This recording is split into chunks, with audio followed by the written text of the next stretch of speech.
In 1976, hundreds of animals endemic to the savannas of Kenya were translocated to Kalawit in the Philippines.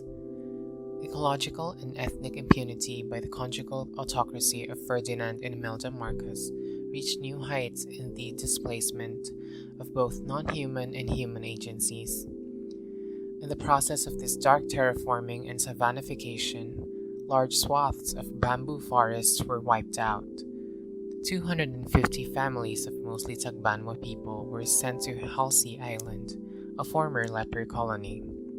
Originally dwellers of semi-arid grasslands, most of the translocated animals from Kenya became extinct, but the reticulated giraffes and Grevy's zebras miraculously thrived despite decades of inbreeding.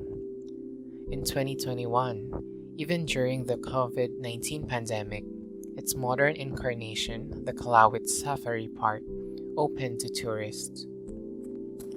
Using the image of the ark in the Judeo-Christian myth as a metaphor for the self-deification of the Marquesas, the installation interrogates the biopolitical and ecological implications of power systems in the migration, extinction, and dispossession of biologies, ultimately reshaping and altering ecosystems.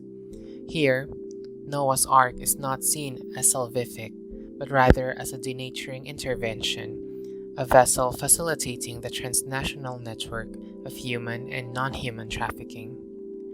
In this space, I am conjuring an architecture tinged with sadness, inevitability, and the confrontation of actual loss, a feral poetics that makes visible human to non-human relationalities. In Kalawit Island, indigenous peoples are pitted against animals and the environment.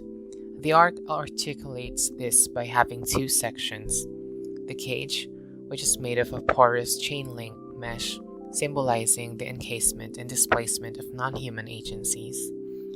But it also serves as a foyer, entered through a door by human agents, reversing the gaze and putting the human in the position of the animal. The spectator becomes the spectacle.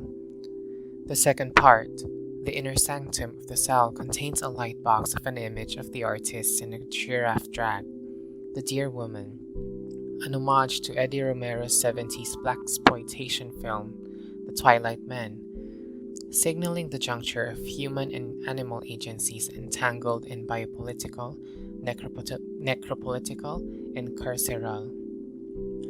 Cells, cages, and unethical experiments on marginalized bodies are recurring symbols in science fiction, a synecdoche of white male anthropocentric science. The ark also harkens back to the imposing brutalist structures built by the Marquesas and how they mythified and monumentalized their reign.